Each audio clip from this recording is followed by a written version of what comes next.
Hey guys, this is Miss Araya. Today we're going to talk about the heart. Your heart is an amazing machine that is no longer than the size of your fist, but it can beat more than 1,000 times a day. It continues beating unstoppably day and night without you even thinking about it. But how does it work? Your heart doesn't work alone. It works in conjunction with other organs, and cells, such as the red blood cells. The air that comes in through your nose goes all the way to your trachea and to your lungs, and together with the heart helps you move. In order for me to explain to you how your heart works, I'll take you inside your body all the way into a single cell.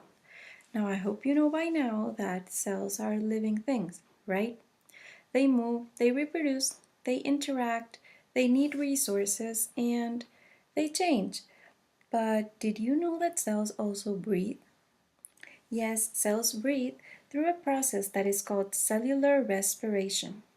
In this process that happens in an organelle that you should know well by now, which is the mitochondria, the cell takes in the oxygen that goes through the cell membrane all the way into the mitochondria, but what does it do with it? Can you guess? The cell burns that oxygen. Why does the cell burn the oxygen? Because fire to work needs oxygen. Let me show you with an example. I might have given you in class some materials that you will need for this experiment, like a candle, matchsticks, and a glass bottle. So to do this experiment, what you need to do is you take in the candle and you light it up. As you can see, when it is lighted up, oxygen is needed in order to make the chemical reaction that helps burn fire.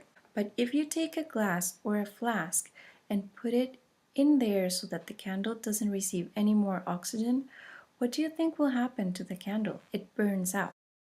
The candle burns out because in the right conditions, oxygen is very flammable, which means that it causes things to burn in a chemical reaction. So inside our cells, the ones who are in charge of managing these chemical reactions are the mitochondria, which takes in oxygen and takes in glucose, which is a type of sugar, and when it burns it, it releases an incredible amount of energy, and this energy is the one that is used for the ribosomes to work. So, as a byproduct, it produces carbon dioxide. Now, we all know that carbon dioxide is very toxic, so to get rid of it, the cell sends it inside a vacuole and out of the cell membrane. But once it's outside the cell membrane, where does it go? The toxic carbon dioxide is diffused out into tiny blood vessels the sizes of cells inside our body, and these blood vessels, called capillaries, later join together and fuse into larger blood vessels that we know as veins. Veins are all around our body, and they all go in a straight path towards our heart. So the carbon dioxide goes into the capillaries through our veins to our heart and is diffused later by the lungs as we breathe out. We just discussed the pathway in which air goes out of our bodies. But how does oxygen come in?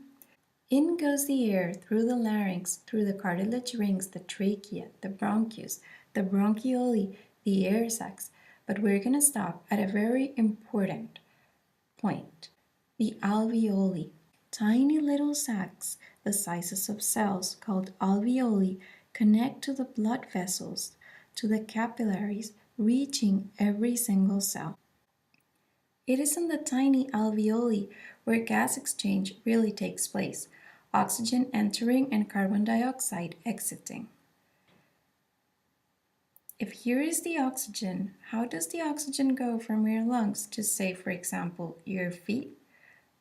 That's quite a pathway, and it's quite a way to go. The one who takes it there is the incredible heart, which pumps so strongly that it can reach all the way to the blood vessels in your feet. The heart is able to do this because the heart is found in between both of the lungs that connect directly to it. So they provide it directly with oxygen, and the heart takes in the oxygen and pumps it all the way through the body. Oxygen-rich blood travels from the heart to the rest of the body in blood vessels called arteries that subdivide and subdivide to form capillaries, providing each cell with oxygen. As a conclusion, we inhale oxygen inside of our lungs in the alveoli. Oxygen enters the bloodstream and is taken into the heart. It is then pumped from the heart to the body in blood vessels called arteries, which are red because they're carried oxygen, and arteries subdivide into tiny capillaries that can reach every single cell. Cells use oxygen in the process of cellular respiration and release carbon dioxide that exits the cell through capillaries into veins, which are blue because they have no oxygen, and are carried back to the heart all the way to the alveoli of our lungs and released into the air as waste. This concludes the end of our topic. Thank you for watching and have a nice day.